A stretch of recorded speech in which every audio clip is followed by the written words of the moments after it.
Hi there, I'm Scott, and this is GreatScott Knitting Dyes Yarn, episode 18. Today, I'm going to be dyeing 3 skeins of 100% superwash BFL. This is a fingering weight yarn that is a 4-ply yarn. I really enjoy working with this. It's not quite as soft as a superwash merino, but it is just lovely to work with. It is really a very soft yarn, but of course merino has that finer staple to it, so it's much more soft feeling. But this one's a little sturdier. It has a creamier base to it than the merino fingering weight yarn. So this gives it the final color sort of a more richness that I really do enjoy working with. I have my yarn soaking in a vinegar water bath. This is probably about 16 cups of water with 2 or 3 tablespoons of vinegar added to it. I'm going to let this soak probably for about 20 to 30 minutes to get nice and saturated before I start the dyeing process.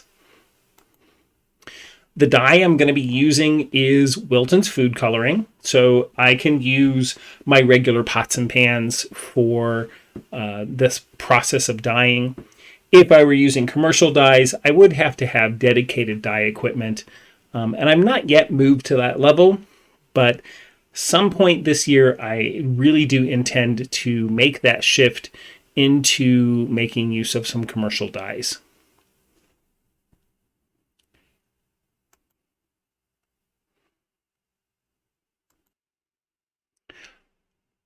All right, we're going to start into the process.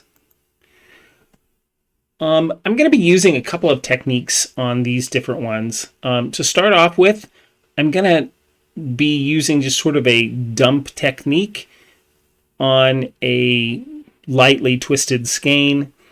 I will add some heat to this, and then I'll come back and reposition the yarn and put it into a different configuration and add a second color. Each of these skeins will have 3 colors added to it, so that'll be kind of fun.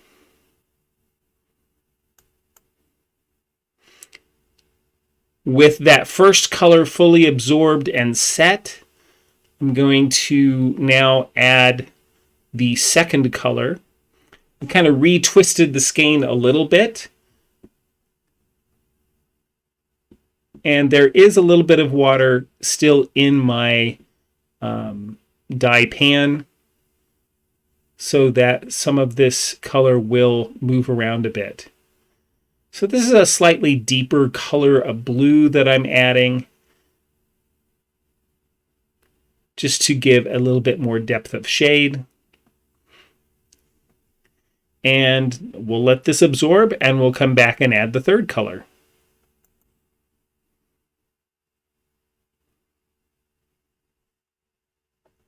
In between each of these addings, it's about 20 minutes of letting that color fully absorb and then resetting the pan for the new color. Now the third color I'm adding to this will be Wilton's Black. What I want to do is add a little bit of depth to this skein of yarn. Now you'll notice that Wilton's Black does kind of have a green tint to it, which I think works really well with the blue and the teal that is already on this skein of yarn. This is going to just kind of deepen and darken the color a little bit to give it a bit more moodiness. We'll come back when this is completely ready and rinse it and look at the final product. But for now, we're going to move on to the second skein of yarn. What I'm doing with this one is I have it twisted into a loose hank, and I am, again, pouring a light blue color over the top of it. A lot of it will penetrate in a little bit, but most of the inside is going to be left very much in the white. So we'll start off by letting this absorb, and we'll come back and add that second color. All right, with the first color of blue fully absorbed, now going to add, wait for it, that's right, an orangish kind of peach color. It's really more of a going for a brown look to it, but it really is going to brighten up this skein.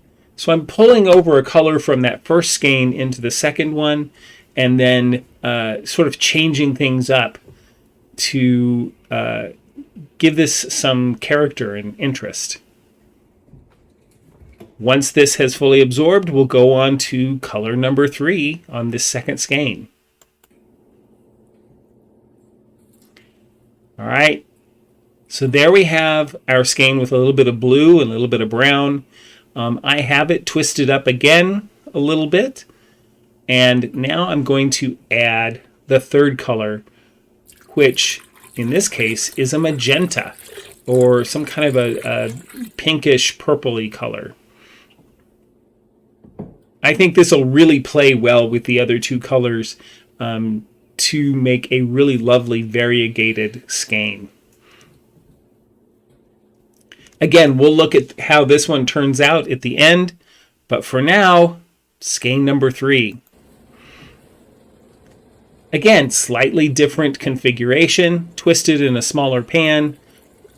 I'm bringing that same pinkish color to be my first color on this skein. And we'll take the time to let that absorb. And then we'll go into the second color.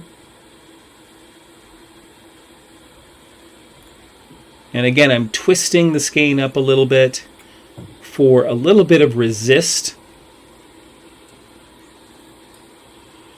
as I add this second color.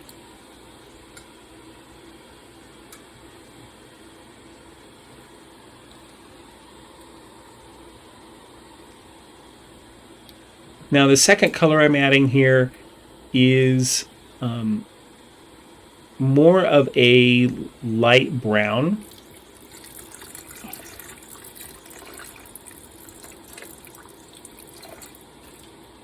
Again, there's some yellows and oranges in there. So I think it's going to play quite nicely with the other skeins of yarn as well. I'm really not going for a fade, but I'm going for sisters in my different skeins.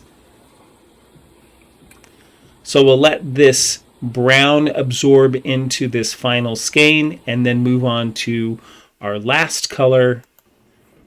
And the last color I'm adding is a red. This will probably tone down those brown colors and balance everything out a little bit. I think I'm going to add just a little more dye to this pot. I do want to bring a little bit more of that red into this color, or into this skein.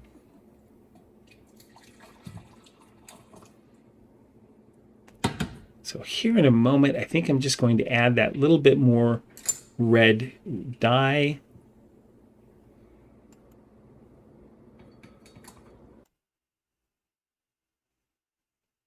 There it is.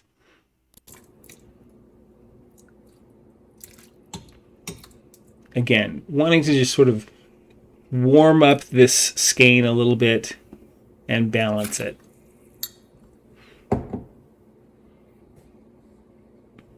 All right, so let's take a look at how these skeins turned out. So we'll start by washing our first skein of yarn, which was that blue teal with the black added on at the end. So here you can kind of see it before we rinse it out. I love how the colors have really blended together, and how the black, which really has a lot of green in it, created more depth to this skein of yarn. So now I'm starting to do some rinsing of it, checking for bleeding, and also to rinse out any of the acids or residual dye that may not have fully absorbed. But right now it looks like I'm not seeing any color coming out, so I'm going to add a little bit of clear dish soap. The clear dish soap is nice and mild, and also because it's clear, it'll be easy to see if any bleeding does start to occur when due to adding a little bit of the soap. Not really seeing any color coming out, so I'll finish rinsing this skein of yarn, getting the residual soap out of it, and I'll hang it to dry, and we'll take a look at the final color once it's dried. Usually when a skein of yarn dries, the colors will lighten up a little bit, so I'm really looking forward to seeing how this looks once it's dried and ready to be knit with. So in the meantime, I'm going to move on, and we're going to look at the second skein of yarn. Remember, the second skein of yarn started with a teal, a very light colored teal. We had a coppery color and that pinkish magenta. Again, we're going to be rinsing this to check for any bleeding, and also to clear it from any of the acids that were in the water and in the yarn. I'm not seeing any bleeding in our skein, and so that's a good thing. So I'll finish rinsing this, hang it to dry, and we'll take a look at it at the end. But let's go ahead and look at our last skein of yarn. This is the one that started with that pinkish magenta, had some brown, and then finally the red. It kind of looks somewhat orangish, but has a very subtle tonal effect to it. Again, I'm not seeing any bleeding, so I will wash it with just a little bit of soap. We'll hang it to dry and take a look at it here in just a moment.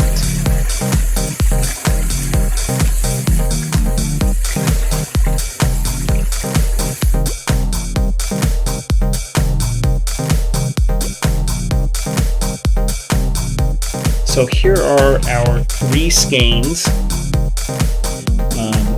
The first one is that bluish teal with the black shading over the top of it.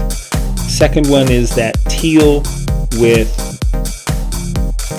a copper color and sort of a magenta.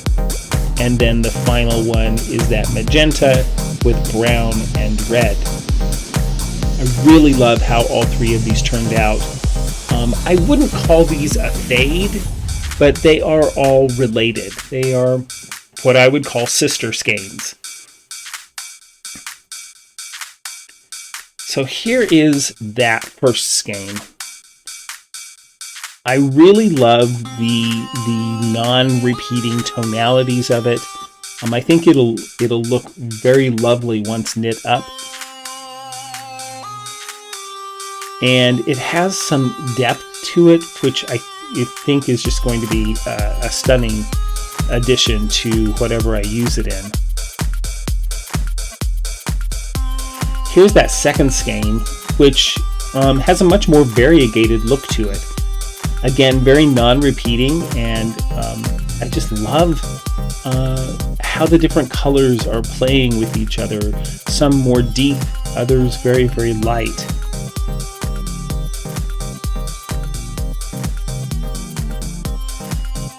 And then this final skein. It has taken a little bit, but I've really grown to like how this one turned out. It's similar to the first one in having a more uniform look to it, but very tonal. And even though the reds are not deep red, they did bring out some different aspects of that pink and added a bit more depth to it. But I do like the aspect of the brown in here as well, sort of toning down the reds, making it a bit more neutral, but very warm. So I really love how these three look together, and I think they would really work nicely together in a joint project, maybe a relatively large shawl. I've got to admit, I really did enjoy the process of playing with different techniques and getting, some different effects on these three skeins. So thank you for taking a little bit of time to watch me dye these skeins of yarn. I hope you've enjoyed it. I didn't go through as many technical aspects of everything that I did on these skeins of yarn, but I just kind of wanted to show you a little bit of playing with different processes and different techniques to, I guess maybe you could say they are somewhat of a fade set, but not really. But they are definitely related, and I think that was the key thing I was going for, was to create related colors that would work nicely together, but weren't necessarily fade sets. So I hope you've enjoyed me playing around with this idea. I really do like how these three skeins turned out. And so if you liked this video, be sure and click the little thumbs up. And if you like the content you're finding on this channel, go ahead and click subscribe. And while you're at it, click that little bell icon. That'll allow you to be informed of whenever I upload new content, so you can come over and see what I'm up to. So thank you for watching today. I hope you've really enjoyed it. And maybe I've also hoped that you've maybe learned a little bit of something.